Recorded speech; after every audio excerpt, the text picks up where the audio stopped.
Ku buat sujud mantan suami dan si pelakor yang dulu membuangku seperti sampah, kini memohon dan bertekuk lutut. Semoga yang sudah subscribe rezekinya lancar.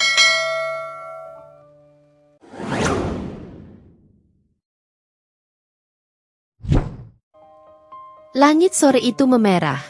Sama seperti hatiku 7 tahun yang lalu ketika aku berdiri di depan rumah kecil kami, menyaksikan suamiku, Bayu, menggandeng tangan perempuan lain, Lita. Wajah mereka tanpa dosa. Senyum seolah aku hanya bayang-bayang yang tak lagi berarti. Hari itu aku diusir dari hidup mereka. Talak 3. Maya. Kau bebas. Ambil barangmu, pergi, dan jangan kembali. Kata-kata itu masih terngiang seperti belati yang terus menggores luka. Aku hanya diam, berusaha menguatkan diri meski dunia di sekitarku runtuh. Tangan kecil anakku, Dava, yang saat itu masih berusia 2 tahun, menggenggam erat jemariku. Aku berjanji pada diri sendiri, demi anakku, aku akan bangkit. Aku akan membuktikan bahwa aku lebih kuat dari apa yang mereka pikirkan. Aku memulai semuanya dari nol. Tidak ada tempat untuk menangis terlalu lama. Aku menjual semua perhiasan yang tersisa, menumpang tinggal di kamar kos kecil, dan bekerja keras sebagai karyawan rendahan di sebuah perusahaan. Hari-hariku penuh dengan tekanan, tapi Dava adalah alasan aku terus bertahan. Setiap kali ia tersenyum, semua lelahku seolah terhapus. Tahun demi tahun berlalu, kerja keras dan pengorbananku mulai membuahkan hasil. Aku tak hanya naik jabatan, tetapi juga berhasil mendirikan perusahaan sendiri. Dengan darah dan air mata, aku membangun bisnis dari nol hingga menjadi salah satu yang terkuat di kota ini. Kini, aku adalah seorang direktur, pemilik perusahaan besar yang dihormati. Tapi satu hal yang selalu kuingat, aku tidak melakukannya untuk balas dendam, melainkan untuk membuktikan pada diriku sendiri bahwa aku berharga. Namun, takdir rupanya memiliki rencana lain. Hari itu, aku tengah duduk di ruang meeting ketika sekretarisku mengetuk pintu. "Maaf, Bu Maya, ada tamu yang ingin bertemu," katanya sangat penting. Aku mengangguk tanpa banyak berpikir. Namun, saat pintu terbuka, napasku tercekat. Di depanku berdiri Bayu dan Lita, dengan wajah yang penuh kepanikan. Tubuh Bayu tampak lebih kurus, sementara Lita terlihat jauh dari sosok anggun yang pernah memandangku dengan tatapan merendahkan. "Maya." Suara Bayu terdengar bergetar. "Kami butuh bantuanmu." Aku menahan senyum. Dunia memang selalu berputar. Aku bersandar di kursi kulit hitam di ruang meeting itu, menyilangkan tangan di depan dada. Tatapanku tak lepas dari dua sosok yang kini berdiri di hadapanku.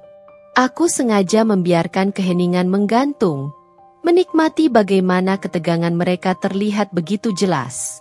Lita menunduk, tangannya menggenggam erat lengan Bayu. Sementara Bayu berusaha berbicara, tapi suaranya serak. Kami benar-benar butuh bantuanmu, Maya," ucap Bayu akhirnya.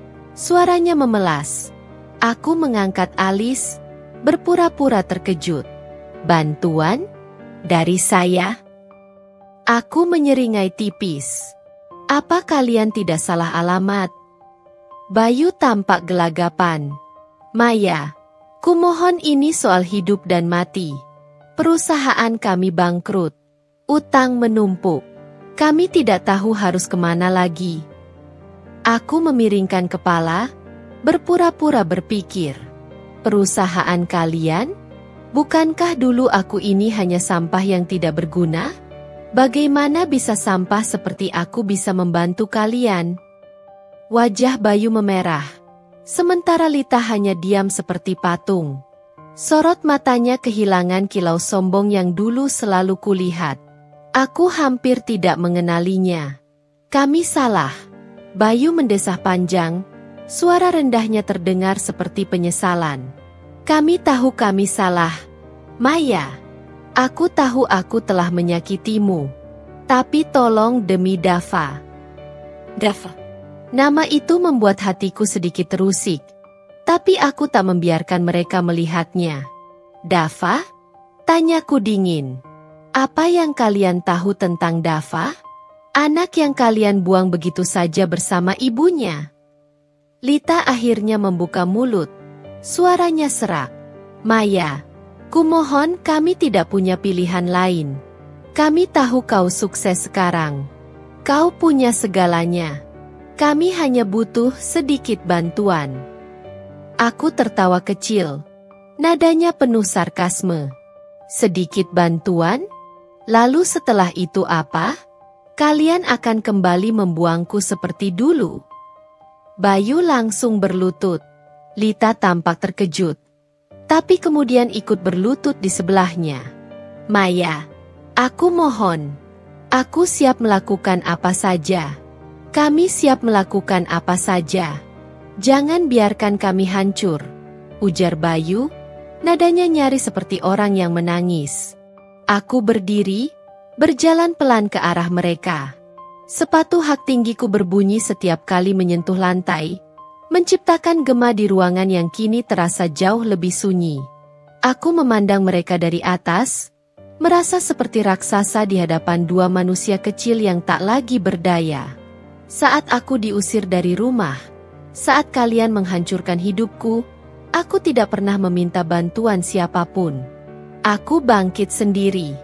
Jadi kenapa aku harus membantu kalian sekarang? Ucapku tegas. Maya, tolong. Bayu menunduk semakin dalam, menyentuh ujung sepatuku. Kami benar-benar sudah tidak punya siapa-siapa. Aku menarik kakiku perlahan, lalu menoleh ke arah pintu. Ibu Rina, panggilku pada sekretaris yang menunggu di luar. Masukkan mereka ke daftar tamu VIP. Biarkan semua karyawan menyaksikan siapa yang datang memohon bantuan hari ini. Aku melangkah kembali ke kursiku dengan langkah anggun, membiarkan Bayu dan Lita tetap berlutut di lantai. Sekretaris masuk beberapa saat kemudian, tampak ragu saat melihat adegan itu. Aku memberi isyarat dengan satu gerakan tangan, dan ia segera pergi untuk mengatur instruksiku. Keduanya masih diam, menunduk dalam. Aku tahu, mereka sedang mencoba menahan rasa malu, tapi aku tidak berniat memberi mereka waktu untuk pulih. Jadi, kalian benar-benar tidak punya tempat lain untuk meminta bantuan? Tanyaku. Suara sengaja kulembutkan agar terdengar seperti simpati, meski aku tahu itu hanya kedok. Bayu mengangkat wajah, matanya mulai berkaca-kaca. Tidak ada, Maya. Semua orang yang dulu mendukung kami, mereka pergi setelah tahu kami bangkrut. Aku tahu kami salah. Aku tahu aku bodoh karena menyia-nyiakanmu. Tapi aku mohon, untuk kali ini saja. Untuk kali ini saja. Aku mengulang kata-katanya, seolah menimbang. Kau tahu, Bayu, saat kau menyerahkan surat talak itu, aku tidak meminta apapun. Aku tidak menangis di depanmu. Aku bahkan tidak membalas hinaan Lita. Aku beralih ke Lita, yang wajahnya semakin pias. Dan kau, Lita, dulu begitu bangga mengatakan bahwa aku hanyalah istri tak berguna yang tak bisa memberi Bayu kehidupan yang layak. Bagaimana rasanya sekarang, menjadi orang yang tidak punya apa-apa? Lita membuka mulut, tapi tak ada suara yang keluar. Ia hanya menunduk. Bahunya bergetar seolah sedang menahan tangis. Aku menghela napas panjang, berdiri lagi, dan berjalan ke jendela besar di belakangku. Dari lantai tertinggi gedung ini, aku bisa melihat hampir seluruh kota. Kota yang dulu terasa begitu dingin dan kejam kini ada di bawah kendaliku. Kenapa kalian datang ke sini? Tanyaku, tetap membelakangi mereka. Kenapa bukan ke bank? Atau orang-orang kaya lainnya? Aku yakin Lita punya banyak teman yang bisa membantunya. Bukan? Bayu menjawab dengan nada rendah. Kami sudah mencoba semuanya. Maya, tidak ada yang percaya pada kami lagi. Kami kesini karena kau adalah harapan terakhir kami. Aku menoleh, menatap mereka lagi. Harapan terakhir, ya? Lucu sekali. Dulu, aku adalah beban terbesarmu. Kini aku menjadi harapan terakhir. Ironis, bukan? Sekretaris kembali masuk, kali ini dengan beberapa karyawan yang mengikuti di belakangnya. Mereka tampak bingung, tetapi tetap diam saat aku memberi isyarat untuk berdiri di sisi ruangan. Aku ingin kalian menyaksikan ini, kataku kepada mereka. Mantan suami dan wanita yang dulu menghancurkan hidupku kini datang untuk memohon bantuan. Kalian perlu tahu bahwa roda kehidupan itu berputar. Para karyawan saling pandang, ada yang terlihat bingung, ada juga yang tampak penasaran. Sementara itu, Bayu semakin menunduk, tampaknya malu dengan perhatian yang mulai tertuju padanya. Lita menutup wajahnya dengan tangan, tubuhnya gemetar. Aku kembali ke kursiku, menatap mereka dengan dingin. Jadi, apa yang kalian inginkan? Pinjaman uang? Pekerjaan? Atau sekadar belas kasihan? Bayu menelan ludah. Suaranya terdengar kecil. Kami ingin memulai lagi. Maya, aku hanya butuh modal untuk membangun bisnis kecil. Aku janji akan membayar kembali dengan bunga, jika perlu. Aku mengangguk perlahan, pura-pura mempertimbangkan. Aku akan membantu kalian, kataku akhirnya, membuat mata mereka membesar. Namun, sebelum senyum mereka bisa merekah, aku melanjutkan. Tapi, ada syaratnya. Bayu mengangguk cepat. Apapun, Maya. Kami akan lakukan apapun. Aku mencondongkan tubuh ke depan, menatap mereka lekat-lekat. Kalian harus bekerja di sini. Bukan sebagai manajer atau posisi tinggi lainnya, tapi sebagai karyawan rendahan. Mulai dari nol, seperti aku dulu. Dan kalian harus siap diperlakukan seperti apa adanya kalian saat ini, orang yang kalah. Lita tampak ingin memprotes, tapi Bayu menahannya. Ia mengangguk, meski wajahnya penuh rasa malu. Kami setuju. Aku tersenyum tipis. Bagus. Besok pagi, datanglah ke sini pukul 8. Ibu Rina akan mengatur semua administrasinya. Sekarang, kalian bisa pergi. Mereka berdiri perlahan, tubuh mereka tampak lemah, seolah berat untuk meninggalkan ruangan itu. Aku tidak menoleh saat mereka pergi. Begitu pintu tertutup, aku berbalik ke arah para karyawan yang masih berdiri di sudut. Ingat ini, kataku tegas. Hidup tidak pernah berhenti memberi pelajaran. Jangan pernah menganggap remeh siapapun. Karena orang yang kalian anggap lemah hari ini bisa menjadi orang yang paling kuat esok. Para karyawan mengangguk. Wajah mereka penuh rasa hormat.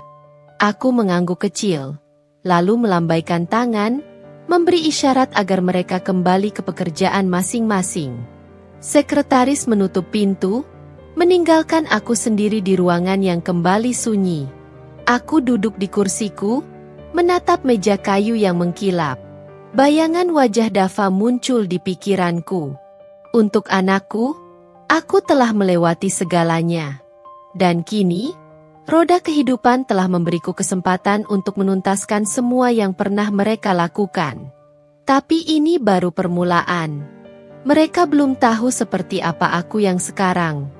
Keesokan paginya, suasana kantor terasa berbeda. Desas-desus tentang Bayu dan Lita yang akan mulai bekerja sebagai karyawan rendahan telah menyebar seperti api di antara para staf. Meski aku tidak pernah membiarkan gosip berlarut-larut di lingkup perusahaanku, kali ini aku membiarkan mereka berbicara.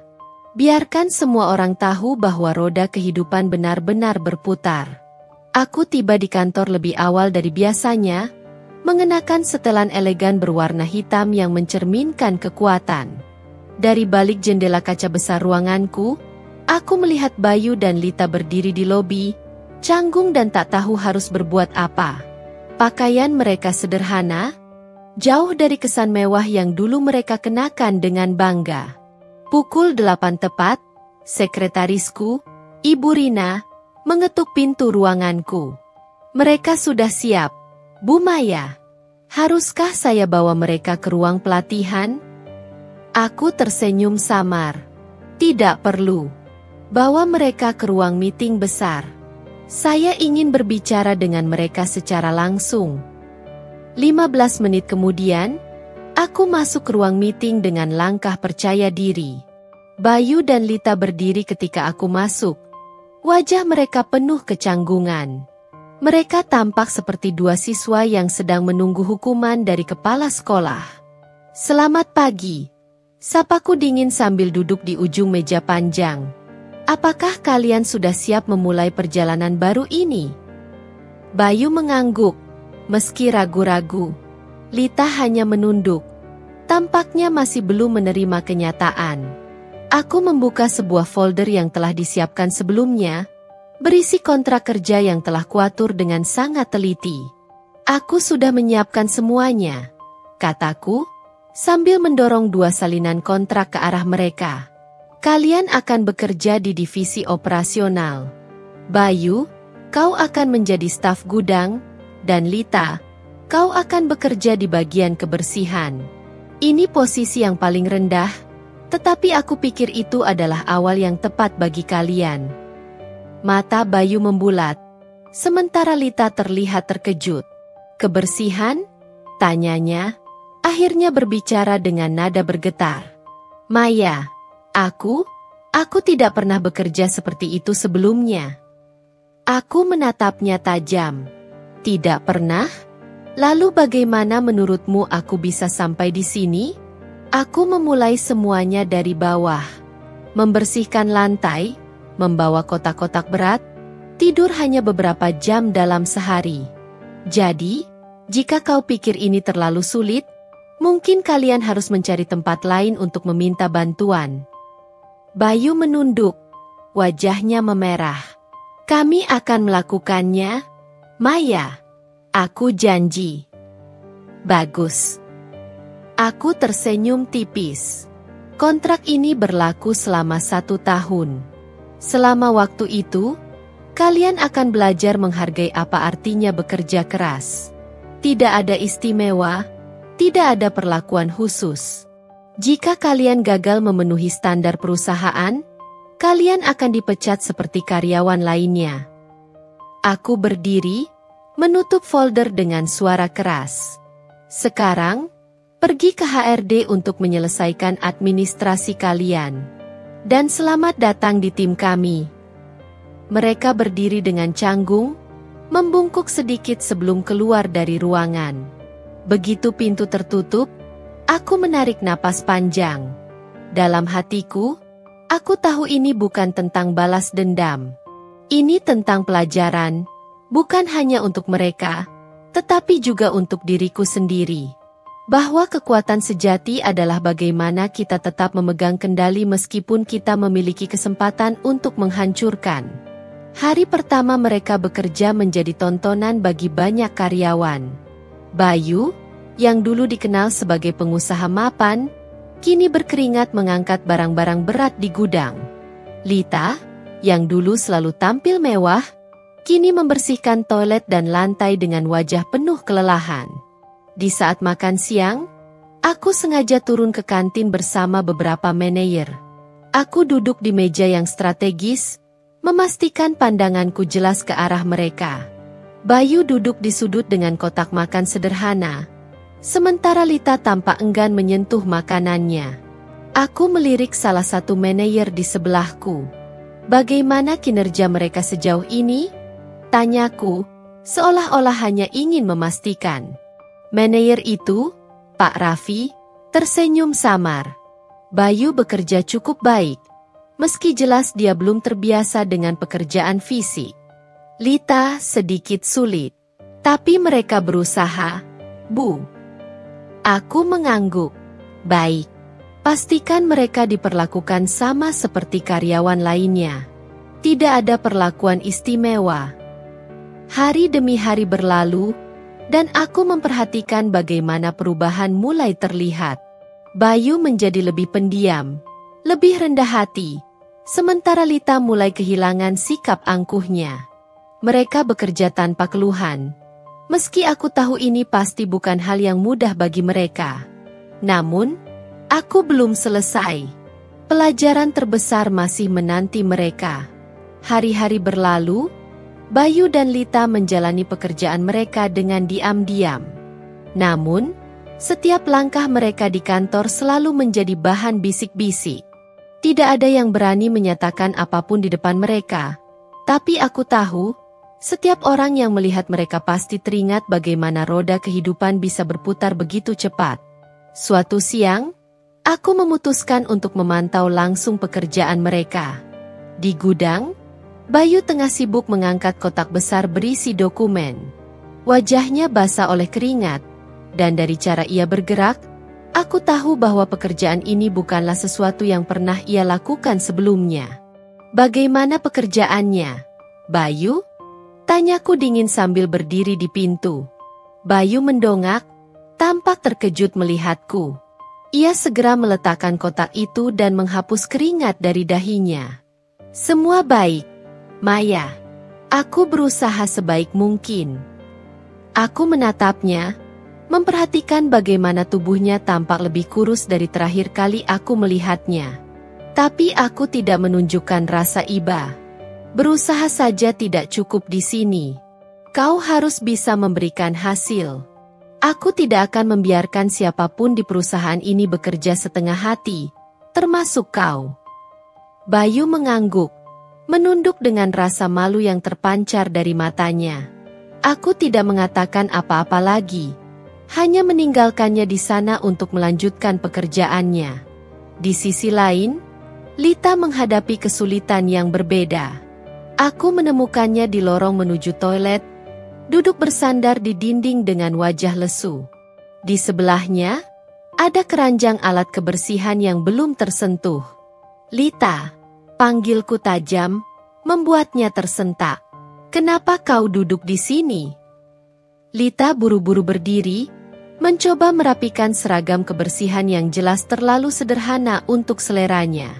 Maaf, Maya. Aku hanya merasa sedikit pusing. Aku menyilangkan tangan di depan dada, menatapnya tanpa ekspresi. Pusing? Kau tahu, aku pernah membersihkan seluruh kantor ini sendirian selama berbulan-bulan. Tidak ada yang peduli apakah aku pusing, lelah, atau bahkan sakit. Jadi, jika kau pikir ini sulit, mungkin kau belum siap untuk belajar. Wajah Lita memerah, tapi ia tidak berani membantah. Ia mengangguk kecil, lalu mengambil alat pel dan berjalan ke arah toilet. Aku menatap punggungnya dengan perasaan campur aduk. Ada bagian diriku yang merasa puas melihatnya seperti ini, tapi ada juga bagian kecil yang merasa lega bahwa ia mulai merasakan apa yang pernah kulalui. Sore itu, aku memutuskan untuk mengadakan rapat dadakan dengan seluruh divisi operasional. Aku ingin memastikan bahwa pesan tentang kerja keras dan tanggung jawab tersampaikan dengan jelas, tidak hanya untuk Bayu dan Lita, tetapi untuk semua karyawan. Kerja keras adalah fondasi dari kesuksesan, kataku di depan semua orang yang duduk berjajar di ruang meeting besar. Tidak peduli siapa kalian atau dari mana kalian berasal, di sini, yang dihargai adalah hasil kerja kalian. Aku berhenti sejenak, menatap Bayu dan Lita yang duduk di barisan belakang. Wajah mereka tampak penuh ketegangan, tapi aku tidak berniat mengendurkan tekanan. Ada yang pernah menganggap remeh saya, lanjutku. Mengira saya tidak akan pernah menjadi siapa-siapa. Tapi lihat di mana saya sekarang.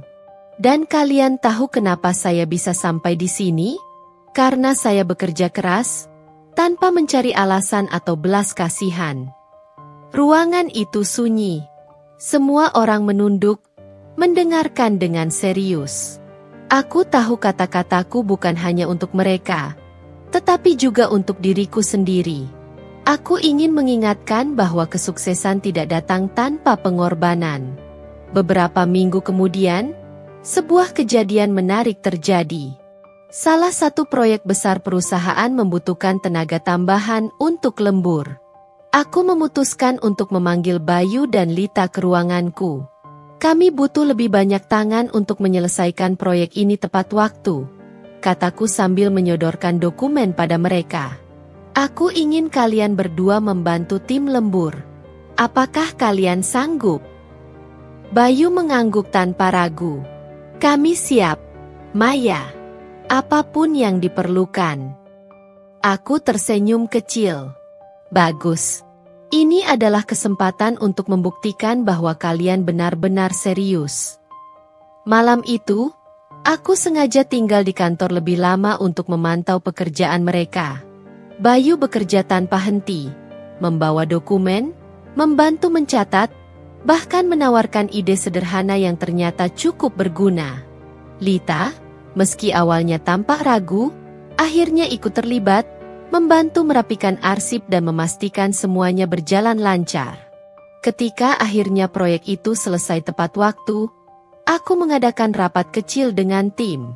Semua orang bertepuk tangan atas kerja keras mereka, dan aku melihat sekilas senyum kecil di wajah Bayu. Tapi aku tahu, perjalanan mereka masih panjang.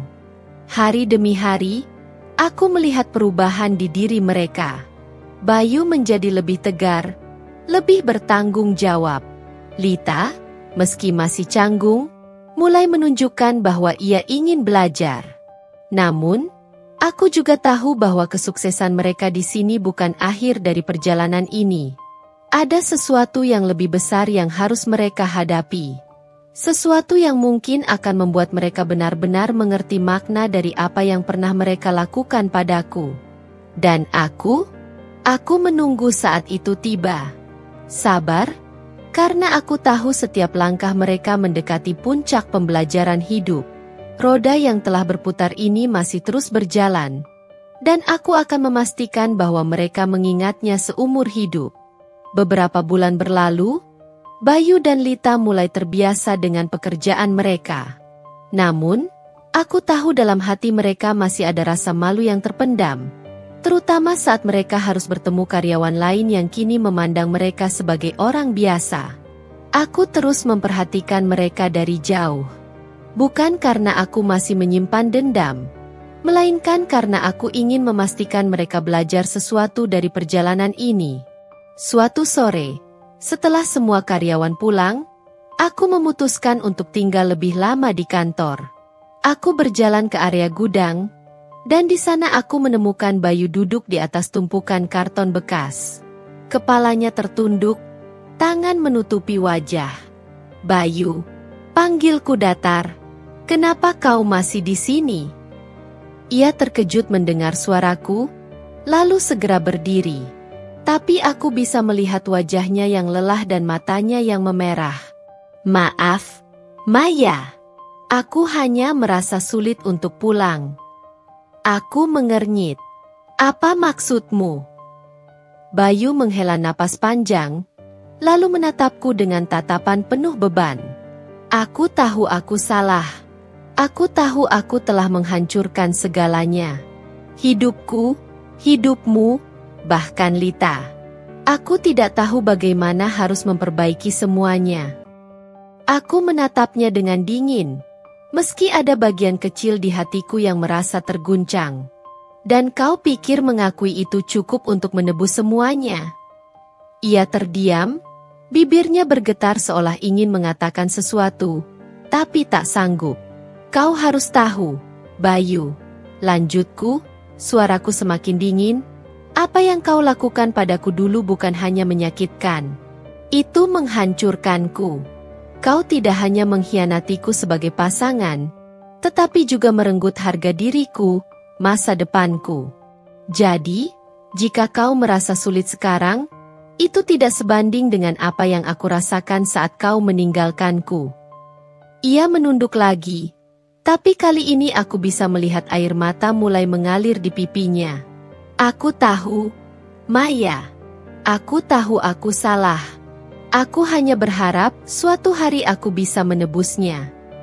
Aku ingin mengabaikannya, meninggalkannya di sana dengan rasa bersalahnya.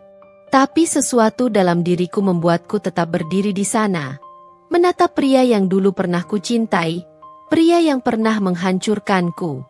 Penebusan tidak datang dari kata-kata, kataku akhirnya. Itu datang dari tindakan. Dan kau harus membuktikan bahwa kau benar-benar berubah. Bayu mengangguk perlahan, air matanya terus mengalir. Aku akan membuktikannya. Maya, aku akan membuktikan bahwa aku tidak lagi menjadi orang yang sama seperti dulu. Aku tidak menjawab, hanya berbalik dan meninggalkannya di sana. Tapi di dalam hatiku, aku merasa ada sesuatu yang mulai berubah. Tidak. Aku belum memaafkannya, tapi aku mulai melihat bahwa mungkin, hanya mungkin, ia benar-benar menyesal. Sementara itu, Lita mengalami pertempuran emosionalnya sendiri.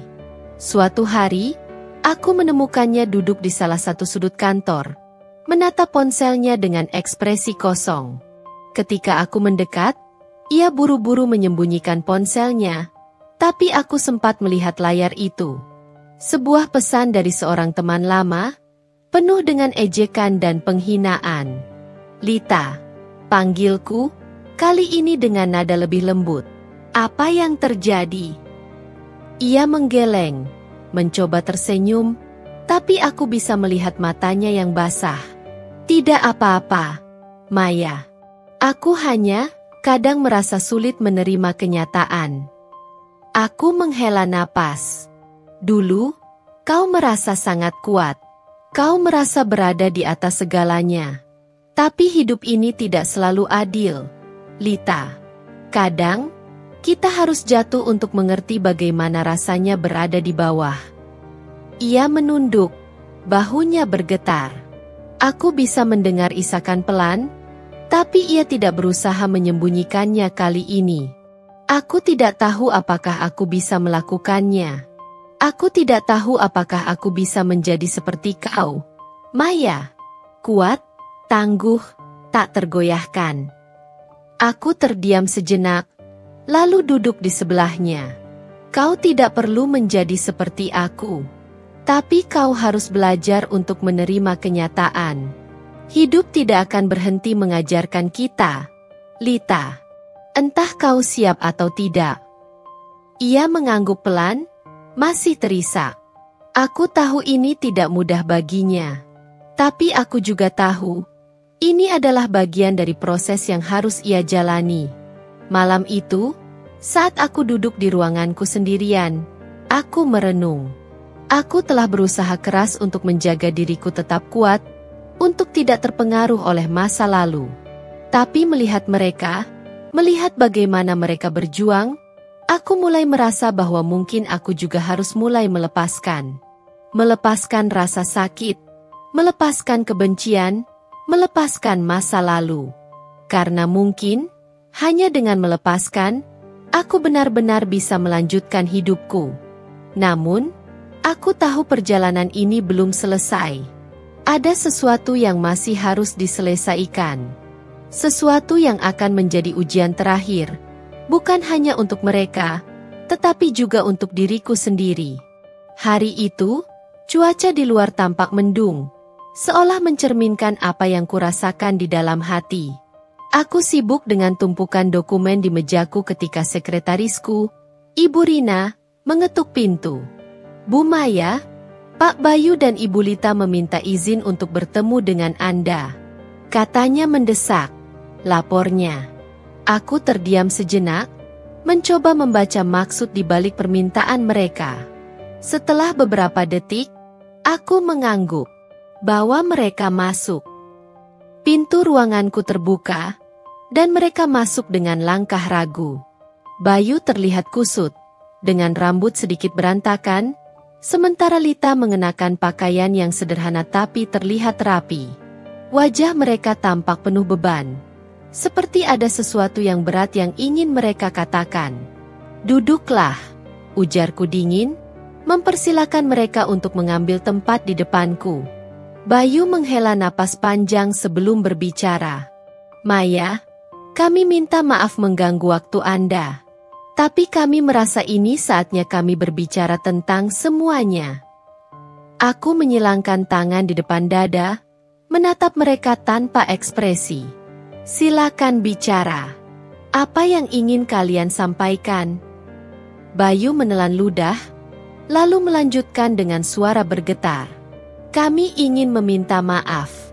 Bukan hanya untuk apa yang terjadi dulu, tapi juga untuk bagaimana kami memperlakukanmu. Kami sadar bahwa semua yang terjadi adalah kesalahan kami. Aku tidak akan mencari alasan lagi. Maya, aku hanya ingin kau tahu bahwa aku benar-benar menyesal. Aku menatapnya tajam, mencoba membaca ketulusan di matanya. Lalu aku beralih ke Lita, yang tampak gelisah di kursinya. Dan kau, Lita? Apa yang ingin kau katakan? Tanyaku. Lita menggigit bibir bawahnya, lalu akhirnya berbicara. Aku tidak tahu harus mulai dari mana. Maya, aku tahu aku telah melakukan banyak kesalahan. Aku tahu aku telah menjadi bagian dari kehancuranmu. Dan setiap hari bekerja di sini, aku merasa seperti dihantui oleh dosa-dosa itu.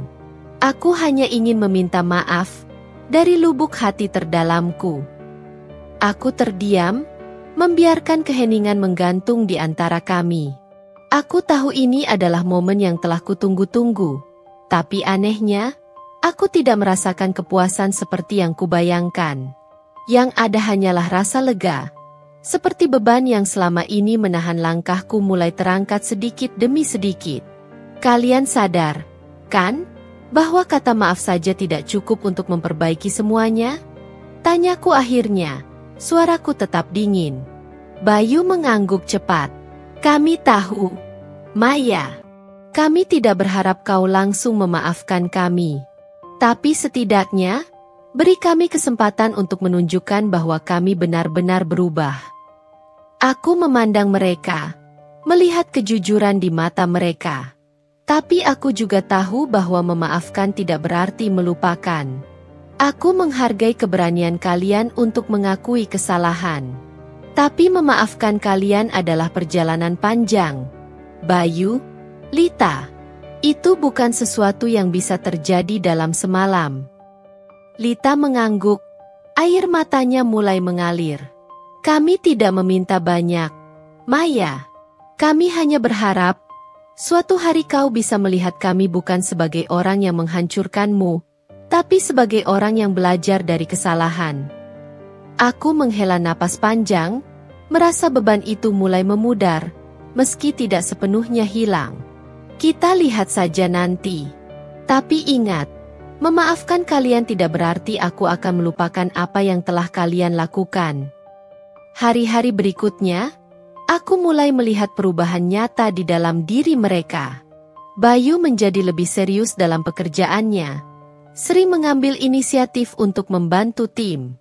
Lita, yang dulu begitu angkuh, kini terlihat lebih rendah hati, bahkan mulai berbaur dengan karyawan lain tanpa rasa canggung. Namun, ujian terbesar mereka datang ketika perusahaan menghadapi masalah besar. Salah satu proyek besar kami terancam gagal, karena salah satu vendor utama membatalkan kerjasama di menit terakhir. Itu adalah situasi yang memerlukan tindakan cepat dan keputusan berani. Aku memutuskan untuk memanggil Bayu dan Lita ke ruanganku. Ini adalah kesempatan kalian untuk membuktikan diri. Aku ingin kalian menangani masalah ini bersama-sama. Cari solusi, temui pihak vendor, dan pastikan proyek ini tidak gagal. Mereka terkejut, tapi tidak ada keraguan di mata mereka. Bayu mengangguk tegas. Kami akan melakukannya, Maya. Lita menambahkan, meski suaranya sedikit gemetar, kami tidak akan mengecewakanmu. Mereka bekerja tanpa henti selama beberapa hari, bertemu dengan vendor, mencari alternatif, bahkan mengambil risiko besar untuk menyelamatkan proyek itu. Dan akhirnya, Mereka berhasil. Proyek itu selesai tepat waktu, dan perusahaan mendapatkan pujian dari klien. Ketika aku melihat mereka berdiri di depan seluruh tim, menerima ucapan selamat dari semua orang, aku merasakan sesuatu yang aneh. Bukan rasa puas karena mereka berhasil, tapi rasa haru karena akhirnya mereka menunjukkan bahwa mereka mampu berubah. Di momen itu, aku menyadari satu hal. Memaafkan bukan tentang membebaskan mereka dari kesalahan, tapi tentang membebaskan diriku sendiri dari beban yang selama ini menghantuiku. Tapi perjalanan ini belum selesai. Ada satu langkah terakhir yang harus kuambil. Satu langkah yang akan menentukan apakah aku benar-benar bisa melanjutkan hidupku tanpa bayang-bayang masa lalu. Malam itu, kantor sudah sepi ketika aku memutuskan untuk memanggil Bayu dan Lita kembali ke ruanganku. Kali ini, suasana di ruangan terasa lebih tegang daripada sebelumnya. Aku bisa melihat kecemasan di wajah mereka saat mereka duduk di kursi di depanku. Aku ingin membicarakan sesuatu yang penting, ujarku, suaraku dingin dan tajam. Tentang apa yang sebenarnya kalian lakukan di masa lalu. Bayu dan Lita saling berpandangan, terlihat gugup. Aku tahu topik ini akan menyentuh luka lama, tapi ini adalah sesuatu yang harus dilakukan. Bayu, aku memulai, menatapnya tajam. Dulu kau meninggalkanku dengan kejam. Tidak hanya mengkhianati cinta kita, tetapi juga menghancurkan segala kepercayaan yang aku bangun. Kau dan Lita, kalian tidak hanya membuatku kehilangan pernikahan, tapi juga harga diriku. Bayu mengangguk pelan, ekspresi penyesalan di wajahnya. Aku tahu, Maya. Aku tahu apa yang kulakukan salah, dan aku akan menyesali itu seumur hidupku.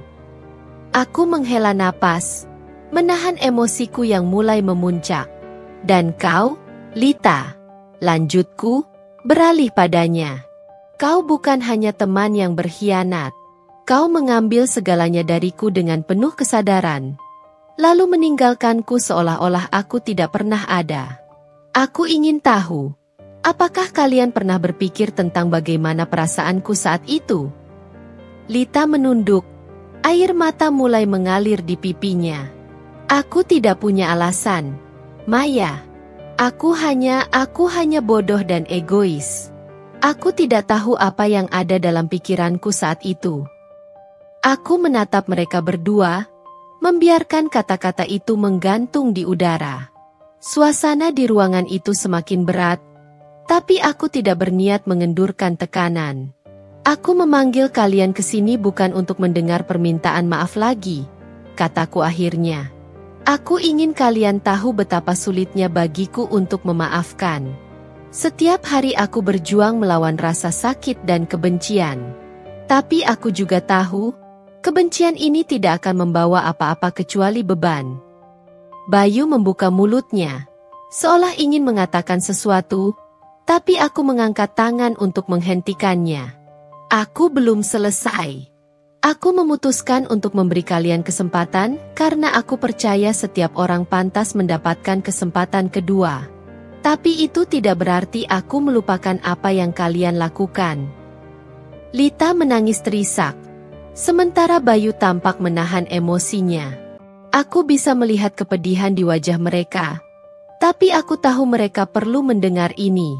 Beberapa hari kemudian, situasi di kantor berubah drastis. Sebuah gosip menyebar bahwa Lita dan Bayu adalah mantan pasangan yang memiliki sejarah kelam dengan diriku. Meski aku tidak tahu siapa yang menyebarkannya, dampaknya langsung terasa. Beberapa karyawan mulai memandang mereka dengan curiga, bahkan ada yang terang-terangan membicarakan mereka di belakang. Lita terlihat semakin tertekan, sementara Bayu berusaha keras untuk menjaga ketenangannya. Aku tahu ini adalah ujian lain bagi mereka, tapi kali ini, aku memutuskan untuk tidak tinggal diam. Aku mengadakan rapat dadakan dengan seluruh karyawan. Saat semua sudah berkumpul, aku berdiri di depan mereka dengan tatapan tegas. Aku mendengar ada gosip yang beredar tentang Bayu dan Lita, kataku, langsung ke inti permasalahan. Aku ingin kalian tahu, apapun yang terjadi di masa lalu, itu bukan urusan kalian. Di sini, kita bekerja sebagai tim. Tidak ada tempat untuk penilaian atau diskriminasi. Ruangan itu sunyi, semua orang menunduk. Aku melanjutkan, suaraku lebih lembut. Setiap orang di sini pernah melakukan kesalahan. Tapi kita diberi kesempatan untuk belajar dan menjadi lebih baik. Itu yang sedang mereka lakukan sekarang. Dan aku ingin kalian semua menghormati itu. Setelah rapat selesai, aku melihat Bayu dan Lita berdiri di sudut ruangan. Wajah mereka penuh rasa syukur. Mereka tidak mengatakan apa-apa. Tapi aku tahu tindakan kecil ini membuat perbedaan besar bagi mereka. Namun, cobaan terbesar datang ketika klien besar mengundangku untuk menghadiri acara penghargaan perusahaan mereka. Aku memutuskan untuk membawa Bayu dan Lita sebagai bagian dari tim, sebagai bentuk apresiasi atas kerja keras mereka. Di acara itu, aku tidak menyangka akan bertemu dengan seseorang dari masa lalu. Mantan rekan bisnis Bayu yang dulu juga terlibat dalam pengkhianatan yang menghancurkan hidupku.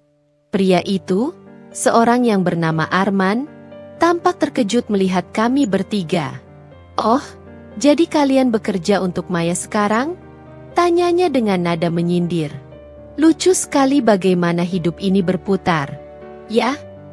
Aku menatapnya dengan dingin. Tidak ingin terpancing emosiku.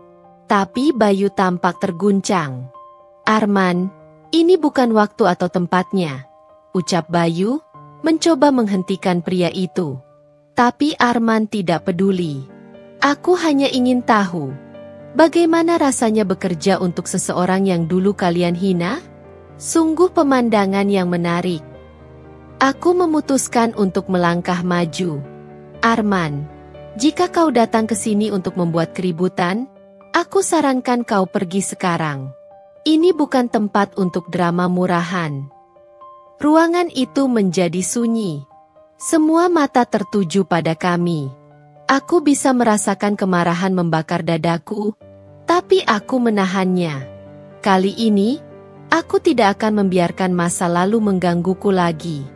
"Ayo, Bayu, Lita," ujarku tegas. "Kita tidak punya waktu untuk orang seperti dia." Aku berjalan pergi, meninggalkan Arman yang tertegun, dan Bayu serta Lita mengikutiku dari belakang. Di dalam hatiku, aku merasa bangga karena akhirnya aku bisa mengendalikan diriku sendiri. Tapi aku tahu, konflik ini belum selesai. Masa lalu masih terus menghantui, dan aku harus bersiap menghadapi apapun yang datang selanjutnya. Malam itu, setelah acara selesai, Bayu dan Lita menemuiku di lobi hotel tempat acara diadakan. Wajah mereka terlihat tegang, penuh dengan perasaan yang sulit diartikan. Bayu adalah yang pertama berbicara. "Maya, aku ingin minta maaf atas apa yang terjadi tadi," katanya dengan suara berat. "Arman, dia selalu menjadi sumber masalah, bahkan di masa lalu."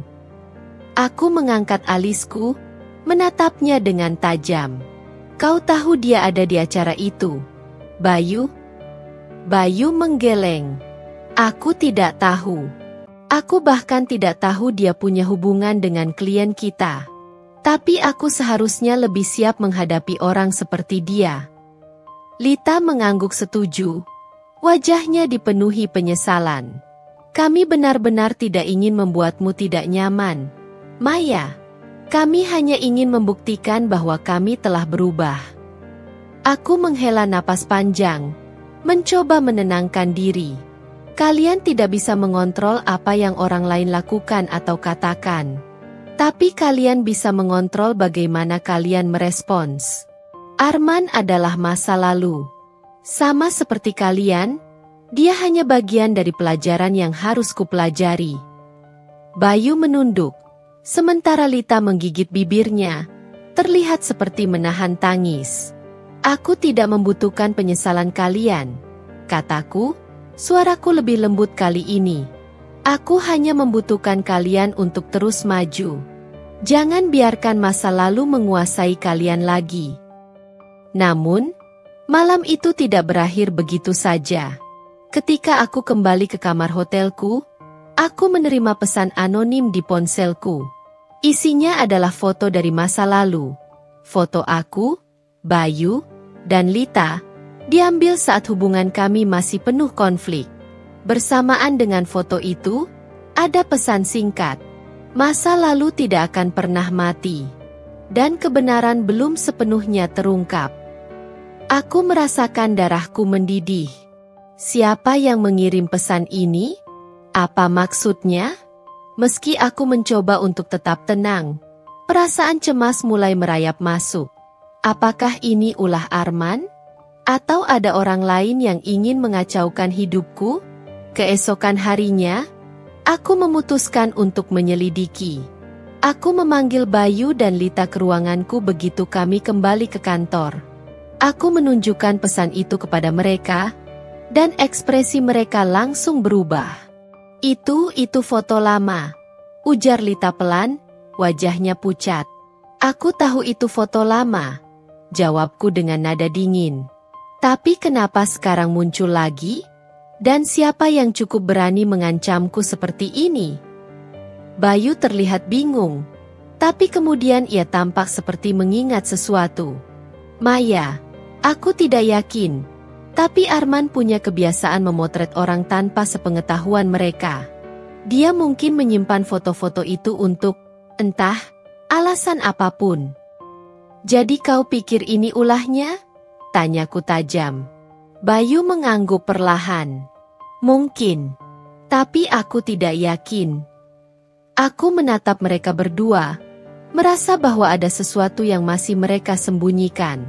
Kalau begitu, kita akan mencari tahu. Aku tidak akan membiarkan siapapun merusak apa yang telah kubangun. Penyelidikan dimulai. Aku menyewa tim keamanan siber untuk melacak pengirim pesan itu, sementara aku sendiri mulai menggali lebih dalam tentang hubungan Arman dengan klien kami. Tidak butuh waktu lama untuk menemukan bahwa dia memiliki agenda tersembunyi. Mencoba mencoreng reputasi perusahaanku untuk merebut proyek besar yang sedang kami jalankan. Namun, di balik semua itu, ada satu hal yang lebih mengejutkan. Pesan itu ternyata tidak berasal dari Arman, melainkan dari seseorang di dalam perusahaan sendiri. Seseorang yang merasa tidak senang dengan posisi Bayu dan Lita di timku. Pengkhianatan di dalam lingkaran kerja membuatku marah sekaligus waspada. Aku memanggil rapat darurat dengan seluruh tim inti, tanpa memberitahu siapa yang sebenarnya berada di balik semua ini. Aku ingin melihat reaksi mereka, memancing siapa yang bersalah. Kita sedang dalam tekanan besar, ujarku tegas di depan mereka. Ada pihak yang mencoba menjatuhkan perusahaan ini, dan aku tidak akan membiarkan itu terjadi. Tapi sebelum kita menghadapi musuh dari luar, kita harus memastikan bahwa tim kita bersih dari pengkhianatan. Ruangan itu sunyi. Aku bisa merasakan ketegangan meningkat, terutama pada beberapa wajah yang terlihat gelisah. Aku terus berbicara, memberi mereka kesempatan untuk membuat kesalahan. Dan akhirnya, seseorang berbicara, seorang karyawan yang selama ini selalu terlihat mendukungku, namun ternyata menyimpan dendam. Dengan suara gemetar, dia mulai mengakui keterlibatannya, menyebut Arman sebagai dalang utama yang memanfaatkannya. Aku merasa marah, tapi juga lega. Satu simpul dari benang kusut ini akhirnya terurai. Namun, aku tahu ini belum selesai. Arman masih di luar sana, menunggu momen berikutnya untuk menyerang. Hari-hari berikutnya menjadi ujian besar bagiku, Bayu, dan Lita. Kami harus bekerja lebih keras dari sebelumnya untuk mengamankan proyek besar yang sedang berjalan, sekaligus memperbaiki reputasi perusahaan. Dalam proses ini, aku mulai melihat sesuatu yang berbeda dari Bayu dan Lita. Mereka tidak hanya bekerja keras, tetapi juga mulai menunjukkan komitmen yang tulus untuk memperbaiki diri. Namun, aku tahu bahwa konflik ini belum sepenuhnya berakhir. Ada pertempuran lain yang menunggu di depan, dan aku harus bersiap menghadapi semuanya.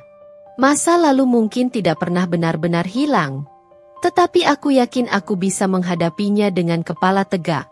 Hari-hari setelah terungkapnya pengkhianatan di dalam perusahaan, aku merasa ketegangan semakin memuncak. Arman, meski belum tampak secara langsung, masih memegang kendali atas banyak hal yang ada di balik layar. Aku bisa merasakannya. Setiap langkah yang kami ambil, setiap keputusan yang kami buat, selalu ada hal-hal yang mencoba menghancurkannya. Aku memutuskan untuk tidak lagi menunggu. Semua harus berakhir. Aku tahu kalau aku ingin melindungi perusahaanku dan masa depan kami semua, maka aku harus bergerak cepat. Siang itu, aku mendapat informasi penting. Salah satu klien besar yang kami tangani mulai menunjukkan ketidakpuasan. Mereka mengancam akan membatalkan kontrak besar yang telah lama kami perjuangkan. Aku tahu, ini bukan kebetulan. Arman pasti ada di balik semua ini. Aku memutuskan untuk menemui klien itu secara langsung, tanpa memberitahu siapapun. Ini adalah keputusan besar yang penuh risiko, tapi aku tak punya pilihan. Bayu dan Lita terlihat khawatir ketika mendengar keputusanku, tapi mereka tahu aku tidak bisa mundur. Di ruang rapat dengan klien, suasana tampak tegang. Aku duduk di hadapan CEO mereka, seorang pria parubaya bernama Pak Dimas. Sejak awal, aku merasakan adanya jarak yang aneh. Seperti ada sesuatu yang belum jelas. Ada apa dengan proyek ini, Pak Dimas? Tanyaku langsung. Kenapa ada indikasi pembatalan? Kami telah bekerja keras, dan saya rasa hubungan kita sangat baik. Pak Dimas menatapku dengan tatapan yang kosong, lalu menghela napas. Maya, situasi ini jauh lebih rumit daripada yang kau kira. Kami mendapat informasi dari sumber yang sangat terpercaya. Beberapa dokumen yang berhubungan dengan proyek ini ternyata tidak sah. Hatiku hampir berhenti berdetak. Aku langsung teringat pada Arman, yang sebelumnya sudah mencoba menjatuhkan kami dengan cara yang licik. Dokumen yang tidak sah? Siapa yang bisa menyebarkan informasi seperti itu? Pak Dimas menundukkan kepala. Kami tidak tahu pasti, tapi kami mendapat ancaman langsung untuk membatalkan kontrak jika kami tetap melanjutkan dengan perusahaan Anda. Aku merasa panik. Siapa yang memberi ancaman itu? Apakah ini ada kaitannya dengan Arman? Dia terdiam, tampaknya ragu untuk mengungkapkan lebih lanjut. Namun, akhirnya dia membuka mulut. Kami mendengar bahwa Anda sedang terlibat dalam situasi yang cukup berbahaya. Ada pihak lain yang ingin mengambil alih proyek ini, dan mereka mengancam akan membuat hidup Anda lebih sulit. Tiba-tiba, pintu ruang rapat terbuka. Seorang pria masuk, mengenakan jas hitam, dengan wajah yang sangat familiar. Arman. Semua yang kuperjuangkan dalam sekejap terasa sia-sia. Apa yang terjadi di sini? Teriakku, mencoba mengendalikan diri meski darahku mendidih. Apakah ini yang kau lakukan, Arman? Berusaha menghancurkan hidupku dan perusahaan ini lagi. Arman tersenyum dingin, menatapku dengan penuh kebencian. Kau pikir aku akan diam saja setelah semua yang kau lakukan padaku? Selama ini, aku sabar. Aku biarkan kalian berpikir bahwa kalian menang. Tapi aku selalu punya rencana cadangan. Aku berdiri, melangkah mendekat dengan marah. Kau tidak tahu siapa yang kau hadapi, Arman. Aku sudah cukup kehilangan. Aku tidak akan membiarkanmu merusak semuanya. Tapi Arman hanya tertawa. Semuanya sudah terlambat. Maya, aku sudah menyiapkan segalanya. Perusahaan ini tidak akan bertahan. Kau akan kalah. Aku tahu saat itu juga, ini adalah puncak dari semua yang telah terjadi. Pertempuran terakhir. Namun, aku juga tahu bahwa jika aku menyerah, Semua yang telah kupilih dan perjuangkan selama ini akan hancur begitu saja. Aku kembali ke kantor dengan perasaan yang lebih berat dari sebelumnya. Semua bukti-bukti yang Arman sebarkan tentang dokumen palsu harus segera dibongkar, atau semuanya akan berakhir buruk. Aku tidak bisa membiarkan pengkhianatan ini merusak apa yang telah kami bangun. Pagi berikutnya, aku memanggil Bayu dan Lita ke ruanganku.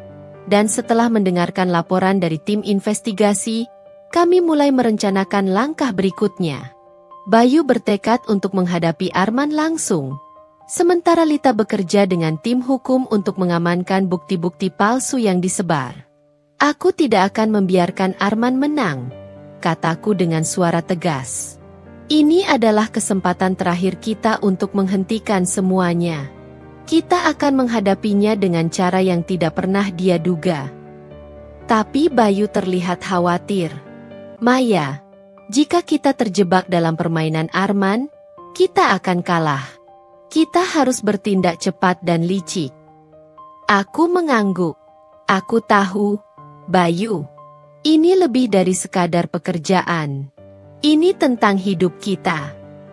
Aku membuat keputusan besar. Kami harus mengungkap Arman di hadapan semua pihak yang terlibat. Saat rapat besar yang melibatkan klien dan mitra bisnis akan berlangsung dalam 2 hari, aku memutuskan untuk mengungkap semua kebohongannya. Hari H datang, dan rapat itu dimulai. Aku berjalan dengan kepala tegak, membawa bukti yang telah dikumpulkan tim hukum kami. Arman tidak menyadari bahwa langkah-langkah kami sudah terencana dengan rapi. Ketika rapat mencapai puncaknya, aku meminta semua pihak untuk mendengarkan dengan saksama. Aku berdiri, membuka laptopku, dan menampilkan semua bukti yang membuktikan bahwa Arman telah menyebarkan dokumen palsu dan melakukan ancaman terhadap perusahaan ini. Ini adalah bukti bahwa semua yang Arman lakukan adalah untuk merusak perusahaan ini demi kepentingannya sendiri, kataku tegas, memandang Arman dengan mata penuh amarah. Arman terdiam, wajahnya berubah pucat saat melihat bukti-bukti yang aku ungkapkan.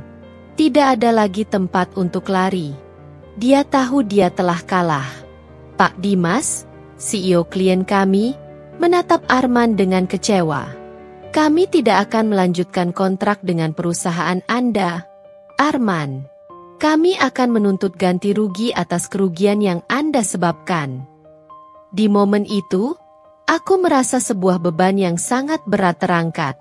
Akhirnya, setelah sekian lama berjuang, aku berhasil mengatasi pengkhianatan dan ancaman yang datang dari luar dan dalam. Perusahaan ini tidak hanya selamat, tapi juga keluar lebih kuat. Di tengah situasi yang menegangkan ini, aku menoleh ke Bayu dan Lita, yang berdiri di sampingku. Kami semua tahu, kami telah melewati badai besar bersama. Namun, meskipun pertempuran ini selesai, aku tahu bahwa hidup kami masih penuh dengan tantangan yang belum usai.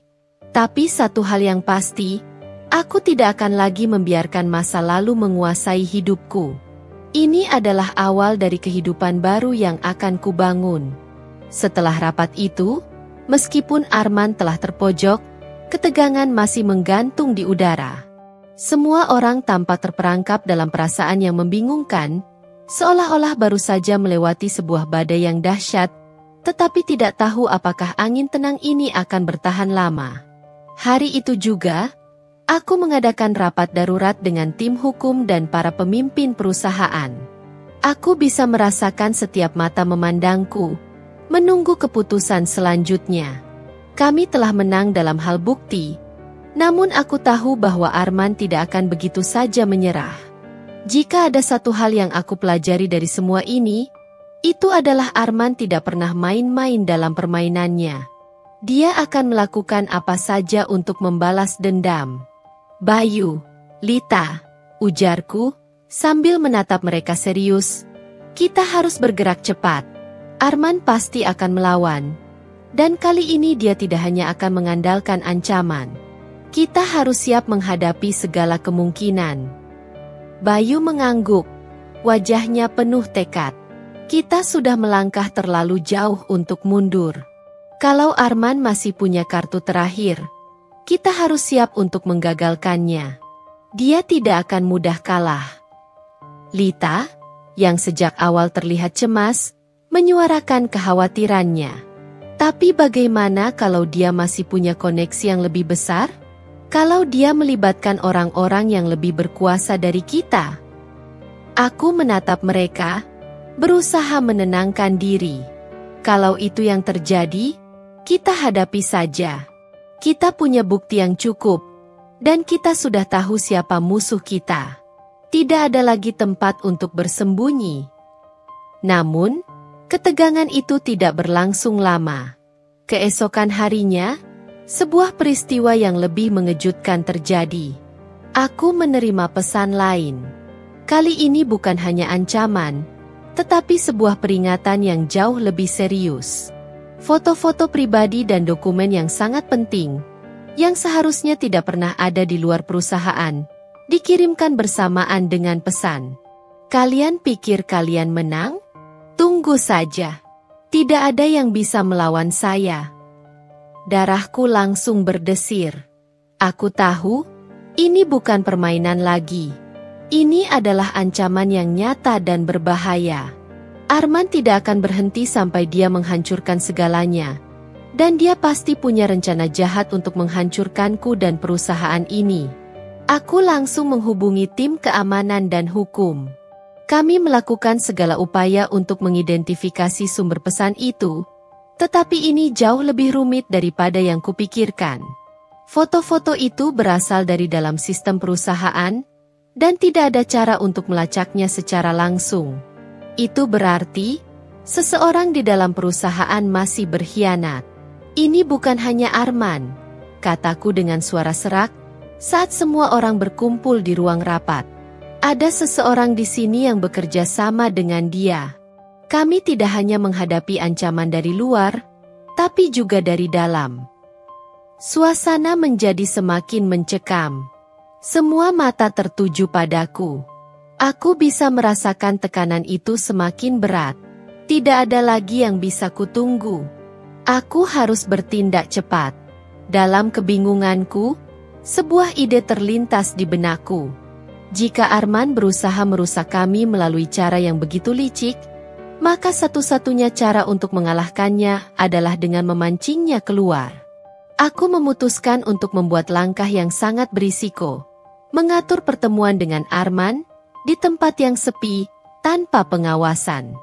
Di malam hari, aku tiba di tempat yang telah kutentukan, sebuah gedung yang terlantar di pinggiran kota. Tempat yang sudah lama tidak digunakan dan hampir tidak ada yang mengunjungi.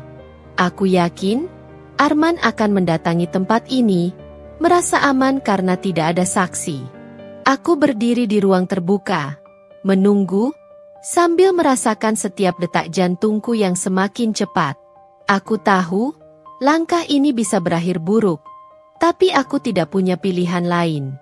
Aku harus bertemu langsung dengan Arman, menatap matanya, dan menghadapi segala yang dia sembunyikan. Sekitar 10 menit setelah aku tiba, suara langkah kaki terdengar di kejauhan. Aku berbalik, dan di sana dia berdiri. Arman, dengan senyum sinis di wajahnya, seolah-olah dia tahu dia memegang kendali penuh atas situasi ini. Bagus, Maya, kau datang juga akhirnya, ujarnya dengan nada mengejek. Kau benar-benar tak tahu kapan harus menyerah, ya? Aku menatapnya, tanpa gentar. Aku tidak pernah tahu arti menyerah, Arman. Dan kau juga tahu, aku tidak akan membiarkanmu menguasai hidupku lagi. Dia tertawa kecil, lalu melangkah lebih dekat. Kau masih belum paham, kan? Ini bukan hanya tentang kita. Ini tentang siapa yang benar-benar mengendalikan permainan ini. Dan percaya padaku, itu bukan kamu, Maya. Suasana menjadi semakin mencekam. Arman mendekat, lalu berhenti tepat di depan aku. Ada sesuatu yang berbeda di matanya. Sesuatu yang menunjukkan bahwa dia benar-benar merasa menang. Tapi aku tidak akan membiarkanmu begitu saja. Lanjutku dengan suara penuh tekad. Aku punya lebih banyak bukti darimu, Arman. Dan kali ini, kau akan pergi ke penjara. Tidak ada yang bisa menyelamatkanmu. Dia menatapku dengan tatapan marah. Namun di dalam matanya ada sedikit kebingungan. Mungkin dia tidak menyangka aku akan melangkah sejauh ini. Bukti? Apa yang kau maksud? Dia bertanya dengan nada merendahkan. Semua dokumen palsu yang kau sebar. Semua foto-foto yang kau kirim. Aku sudah mengumpulkan semuanya. Dan aku punya saksi yang bisa membuktikan keterlibatanmu. Ini berakhir di sini, Arman. Saat itulah, keheningan itu pecah. Dari bayang-bayang, 2 orang muncul. Mereka adalah anggota tim keamanan yang aku percayai. Dengan cepat, mereka mengamankan Arman, memborgol tangannya sebelum dia sempat melarikan diri. Kalian sudah mengecohku, Maya, kata Arman dengan suara penuh kebencian. Tapi ingat, tidak ada yang bisa menghentikan rencana-rencana besar ini. Kau hanya menunda yang tak terhindarkan. Aku menatapnya dengan dingin, merasa lega bahwa akhirnya semuanya akan berakhir. Ini sudah cukup, Arman. Kau tak akan bisa lagi melukai kami. Setelah polisi datang dan Arman dibawa pergi, aku kembali ke kantor, merasa seolah-olah aku baru saja mengangkat sebuah beban besar dari pundakku. Segala konflik dan intrik yang membelenggu hidupku selama ini telah mencapai titik akhirnya. Perusahaan ini selamat, dan aku selamat, meskipun dengan luka-luka yang masih terasa. Namun, aku tahu, ini bukanlah akhir. Perjuangan untuk menjaga apa yang telah kubangun baru saja dimulai. Aku harus terus maju, melangkah ke depan, dan tidak membiarkan apapun menghalangiku. Karena yang aku percaya sekarang adalah satu hal. Masa depan adalah milikku untuk dibentuk, dan tidak ada siapapun yang bisa mengambilnya dariku lagi. Setelah semua yang terjadi, hari-hari di kantor kembali berjalan normal. Tidak ada lagi ancaman, tidak ada lagi rasa was-was. Namun, ada sesuatu yang berubah dalam diriku. Aku merasa lebih kuat, lebih dewasa, dan lebih percaya diri. Aku telah melewati badai besar yang hampir menghancurkan semuanya. Tapi aku berdiri di sini hari ini, tidak hanya bertahan, tapi juga tumbuh menjadi seseorang yang lebih tangguh. Suatu sore, aku duduk di balkon kantorku, memandangi matahari yang mulai tenggelam. Bayu dan Lita datang menghampiriku, membawa secangkir teh hangat. Kami bertiga duduk di sana, menikmati momen yang tenang setelah sekian lama hidup dalam kekacauan. Kamu tahu, Maya, kata Bayu, memecah keheningan. Apa yang terjadi belakangan ini benar-benar membuatku sadar. Kamu adalah pemimpin yang luar biasa. Tidak banyak orang yang bisa menghadapi apa yang kamu hadapi dan tetap berdiri tegak seperti ini. Aku tersenyum kecil, menatap mereka berdua. Terima kasih, Bayu. Tapi aku tidak bisa melakukannya tanpa kalian. Kalian adalah bagian penting dari perjalanan ini. Aku tidak akan sampai di sini sendirian.